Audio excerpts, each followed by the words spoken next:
But Paul D.E.H.N., who's dead now, I think he was terrific, just terrific. And Paul D.H.N. is gone now, but those who remember him still describe him as terrific, just terrific. Yet it is not Paul who is at the heart of one of Hollywood's strangest scandals. It is a child star turned gentleman of the screen, Roddy McDowall. Known for his charm, his meticulous photography, his unmatched film collection, and his long list of famous friends, Roddy seemed like the perfect Hollywood insider. He was the man who could walk into any room and be welcomed like family. He photographed legends, collected history, and lived a life surrounded by the biggest stars in the world. But everything changed on December 18, 1974. On that cold day, FBI agents arrived at his home in Los Angeles with trucks and warrants in hand. Neighbors watched in disbelief as federal officers carried boxes upon boxes out of his residence. What they seized was staggering: over 1,000 rare films and videotapes, with a street value estimated at $5 million. To many, it seemed absurd. Why would the government care about a man collecting old movies? But what they found inside was not just about film. It was evidence of something far more complicated, something that shook Hollywood's inner circle. When the dust finally settled, Roddy McDowall, the same man who had been described as one of Hollywood's most loyal friends, ended up betraying some of his closest companions. Rock Hudson, Elizabeth Taylor, and other megastars, people who had trusted him completely, would later realize they had been implicated in something they never saw coming. This shocking raid was not an isolated moment. It was the climax of a life built on both loyalty and secrets, a life that began in war-torn London, blossomed under the glittering lights of Hollywood, and ended in whispers of betrayal. To understand how a boy who once charmed the world became the man who quietly exposed his friends, we need to go back to the very beginning. Roddy McDowall was born on September 17, 1928. In Herne Hill, London, as Roderick Andrew Anthony Jude McDowall. From his earliest days, his life was defined by performance and expectation. His father, Thomas, worked as a merchant seaman, a career that kept him away from home for long stretches of time. His mother, Winifred, however, had once dreamed of being an actress herself. When her own ambitions failed to take flight, she redirected every ounce of her energy into Roddy and his older sister, Virginia. By the age of 4, Roddy had already won a local poetry contest, demonstrating not only a natural talent for words, but also a stage presence that made adults sit up and take notice. At 5, his mother enrolled him in elocution lessons, determined that he would be articulate, confident, and ready for the stage. Winifred was not content with Roddy being ordinary. He was to shine, and she would ensure it. The results came quickly. By 10 years old, Roddy made his film debut in Murder in the Family, 1938. Unlike many child actors, he took to the camera with a seriousness and professionalism that impressed directors and fellow actors. Over the next few years, he appeared in 16 British films, a remarkable feat before even reaching his teenage years. His sister Virginia also pursued acting, and together they became known at Hanover Academy, where they won almost every drama award available during their 4-year stay.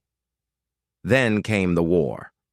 In 1940, when Roddy was only 12, German bombers filled the skies over Britain. As the Battle of Britain raged, London became a target, and families sought safety wherever they could. Roddy's family was among the 1.5 million civilians evacuated under Operation Pied Piper. They fled to America, arriving with barely $42 to their name, a small sum dictated by wartime restrictions. Roddy's father joined the military, leaving Winifred with the task of supporting her children in a foreign country. With little else to rely on, she marched Roddy into New York talent agencies, hoping someone would recognize his potential. Hollywood soon did. His perfectly polished British accent, his fresh-faced charm, and his real-life story of survival during the war made him irresistible. He was more than a child actor. He was a symbol of resilience at a time when America needed hope. Roddy's big break came when Fox Studios, actively searching for the next Shirley Temple-like figure, stumbled upon his screen test. The tape made its way to director William Wyler, who instantly recognized something rare. Roddy had the presence of a seasoned actor wrapped inside the body of a boy. In 1941, he appeared in Manhunt, playing a young boy who helped someone escape from the Nazis. The role was hauntingly close to his real experiences in wartime London. That same year, he was cast in How Green Was My Valley. At only 13, Roddy delivered a performance so heartfelt that the film went on to win the Academy Award for Best Picture, famously beating Citizen Kane. The studio had spent $110,000 building an 80-acre replica of a Welsh mining village, importing real coal blocks from Wales.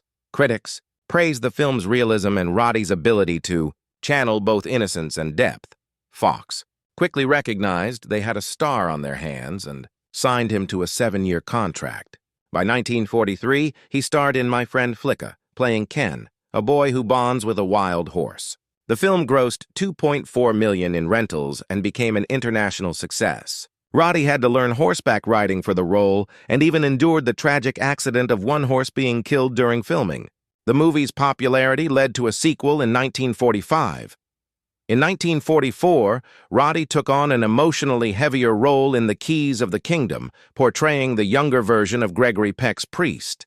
He mastered a Scottish accent and performed scenes depicting the grief of losing his parents. At only 16, he was already handling dramatic material most adults would struggle with. The following year, in Molly and Me, he played a moody teenager convinced that his father hated him because he resembled his late mother.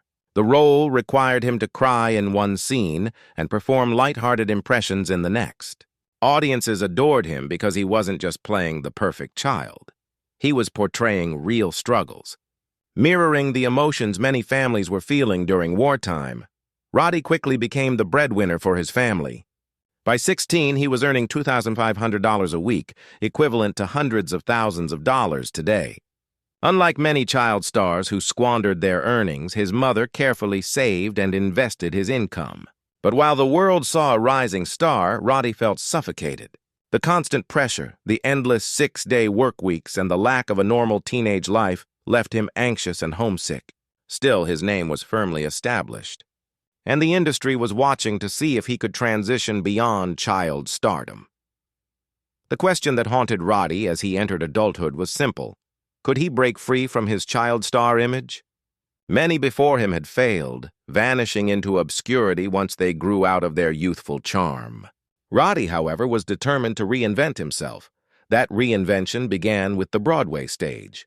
In 1957, he starred in Compulsion, based on the true crime story of Nathan Leopold and Richard Loeb, who murdered 14-year-old Bobby Franks in 1924. Roddy played Arthur Strauss, a cold and intellectual young man, a far cry from the warm, innocent boys he had become known for. The play ran until 1958 and marked a turning point in his career. When Hollywood adapted the story into film in 1959, Roddy was replaced, but the stage version had already established his credibility as a serious adult actor. He continued this darker trajectory with Midnight Lace, 1960, playing Malcolm Stanley, a suspicious and unnerving figure who kept audiences guessing. The film, starring Doris Day, had a budget of $3 million, and Roddy's performance brought a layer of tension that critics couldn't ignore. That same year, he joined the Broadway cast of Camelot, portraying Mordred, King Arthur's illegitimate son. His performance was sharp, cynical, and filled with charisma. He remained in the role for 284 performances, earning a Tony Award nomination and proving that he wasn't just surviving the transition from child star, he was thriving. Roddy had found his new path. He would no longer be defined by innocence. Instead, he leaned into complexity, darkness, and the contradictions of human nature. Roddy's ability to take on diverse and challenging roles culminated in some of the biggest films of his era. None was more chaotic than Cleopatra, 1963, where he played Octavius. The production was notorious for nearly bankrupting Fox Studios. With a ballooning budget of $44 million, equivalent to over $450 million today, countless delays, and the infamous scandalous affair between Elizabeth Taylor and Richard Burton, the movie became a symbol of Hollywood excess. Roddy watched the chaos unfold while remaining professional, his reputation as a reliable actor solidifying even further. 2 years later, he appeared in The Greatest Story Ever Told, 1965, portraying Matthew the Apostle. The film took nearly 3 years to complete, cost $20 million, and included over 100 speaking parts. Shot in the American Southwest rather than the Middle East, it was visually striking but financially disappointing, grossing only $15.5 million. Still, Roddy's thoughtful portrayal of Matthew showcased his maturity as an actor. Then came the role that would forever define his legacy, Cornelius in Planet of the Apes, 1968. To become Cornelius, Roddy endured a grueling 3.5-hour daily makeup process with foam rubber prosthetics, blackened teeth, and individually applied pieces of hair and skin. The first tests took over 7 hours just to apply. But Roddy's patience and discipline paid off. The film, made for $5.8 million, became a massive hit and is now considered one of the greatest science fiction films of all time. Cornelius became Roddy's most iconic role. Not only did he act, but Roddy also documented the entire production behind the scenes with his 8mm camera. He filmed fellow cast members laughing, sipping drinks through straws in full ape makeup, and even flying helicopters to the beach. His footage preserved the unseen side of one of cinema's most important films. Roddy reprised his role in Escape from the Planet of the Apes, 1971, which shifted the narrative to contemporary Los Angeles. This sequel, released on May 26th, became one of the most critically praised in the series due to its emotional storytelling rather than just action. Critics credited Roddy's performance with carrying the film's heart. When the Planet of the Apes TV series launched in 1974, Roddy returned as Galen, a new character. The series lasted only 14 episodes, but Roddy's involvement kept the franchise alive and protected its legacy. Even in short-lived projects, his loyalty to the roles he played was evident. Roddy wasn't just an actor. He was a photographer, historian, and archivist of Hollywood's soul. In 1966, he released Double Exposure, a photography book featuring 98 celebrities. What made it unique was its format. Each celebrity was profiled not by a journalist but by another star. Marlon Brando was described by James Baldwin. Lauren Bacall was profiled by Katharine Hepburn. The book became a bestseller and cemented Roddy as one of the most trusted photographers in Hollywood. In 1989, he released Double Exposure Take 2, which carried a darker tone. Among its most shocking sections were photographs of Judy Garland during her decline. Roddy had been close to Garland since working on The Judy Garland Show in 1963. His photos showed her crying, exhausted, and broken by the relentless pressure of MGM and the entertainment industry. They were raw, devastating, and deeply human. Roddy also documented Montgomery Clift after his horrific 1956 car crash. The photos, never released during Clift's life, showed him practicing expressions in front of mirrors, struggling to regain some sense of his former self. It was an intimate look at a man crushed by Hollywood's demands. In 1993, Double Exposure Take 4 revealed Roddy's 50-year friendship with Elizabeth Taylor. Their relationship was one of unwavering loyalty. He called her every day, checked in on her struggles with addiction and weight, and provided a safe place where she could simply exist. The book included unflattering but honest images. Taylor without makeup, crying after divorces, vulnerable in ways few had ever seen. Taylor herself even contributed a photo of Roddy, a symbol of their mutual trust. Beyond books, Roddy also captured Hollywood's most private moments. In the summer of 1965, he filmed a beach party at his Malibu home. Paul Newman grilled burgers, Lauren Bacall sunbathed topless, and Rock Hudson, Anthony Perkins, Natalie Wood, and Jane Fonda all mingled freely.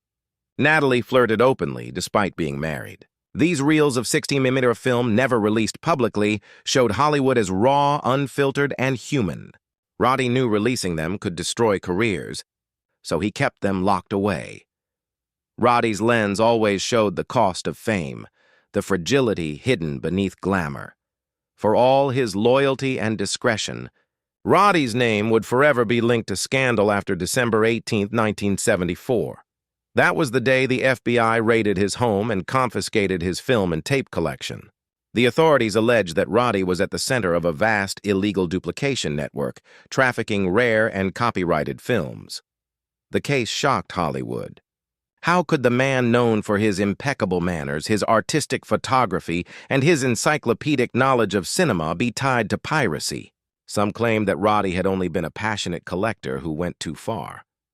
Others whispered that he had been a willing participant in underground distribution. But the most devastating consequence was not the seizure of films, it was the betrayal that followed. To save himself from harsher punishment, Roddy cooperated with authorities. Names were named. Connections were exposed. Among those dragged into the mess were some of his closest friends, including Rock Hudson and Elizabeth Taylor. Many never forgave him.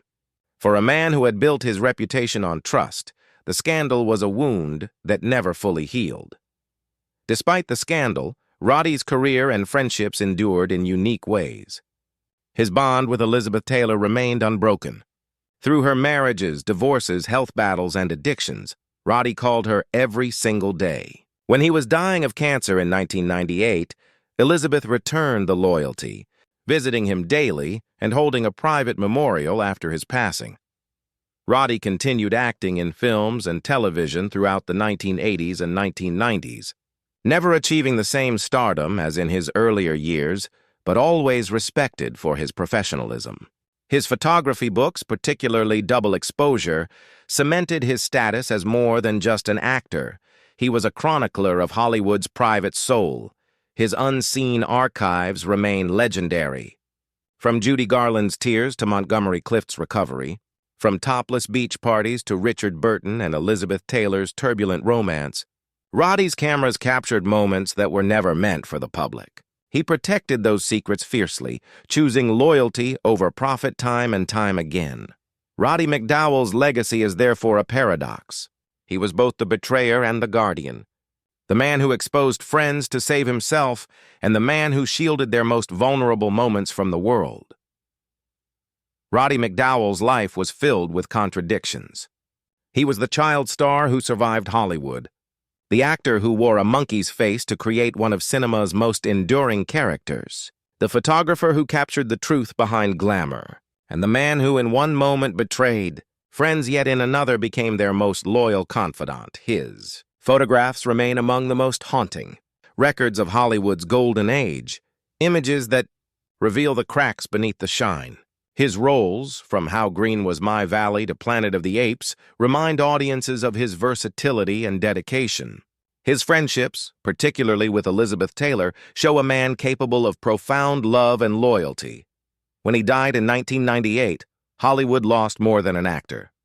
It lost its archivist, its memory keeper, the man who saw beauty and fragility in equal measure. For all the betrayals and scandals, Roddy McDowall remains a figure impossible to forget. He was not perfect, but he was unforgettable. Roddy wasn't just a performer. He became one of Hollywood's most important archivists without anyone realizing it. While studios often destroyed old film reels and behind-the-scenes footage, Roddy quietly saved everything. He had closets filled with 60mm films, Polaroids, letters, and secret recordings. To him, these weren't just souvenirs, they were history. He knew Hollywood was always changing, always rewriting its own story, and he wanted to preserve the truth. Friends joked that Roddy's house looked more like a museum than a home. But what he held on to would later reveal sides of Hollywood no one else dared show. Then came the shocking moment of December 18, 1974. FBI agents stormed Roddy's house with trucks, boxes, and warrants. They seized over 1,000 rare films and tapes, valued at nearly $5 million. Many of these films were believed lost forever. Silent classics, unfinished reels, and even private recordings of stars at home. But the government claimed he had obtained some of these illegally. For years, Hollywood insiders whispered about what else the FBI found: private parties, scandalous footage, and confidential recordings that could have destroyed reputations. To save himself, rumors say Roddy gave up names, even those of close friends. That betrayal haunted his legacy. Roddy had always been at the center of Hollywood's most glamorous circles. Elizabeth Taylor, Rock Hudson, Judy Garland, Jane Fonda, Anthony Perkins, he knew them all. He photographed them in their best and worst moments, and he kept their secrets. But when whispers spread that he had turned evidence over to the FBI, trust was broken. Some stars distanced themselves. Others never believed the rumors. Hollywood was ruthless. One rumor could erase decades of loyalty. For Roddy, the friendships that survived, especially Elizabeth Taylor's, proved just how much he meant to those who truly knew him. Despite the scandal, Roddy's career never fully collapsed. He reinvented himself constantly. From Broadway to photography, from voice acting to stage productions, he refused to fade away. In the 1980s and 1990s, younger fans discovered him through television guest spots, animated voiceovers, and his continuing work in documentaries. He even lent his voice to Disney projects and classic cartoons. For Roddy, acting was no longer about fame. It was about staying connected to the art form that had defined his life since childhood. Roddy McDowall never married, and his private life remained mysterious.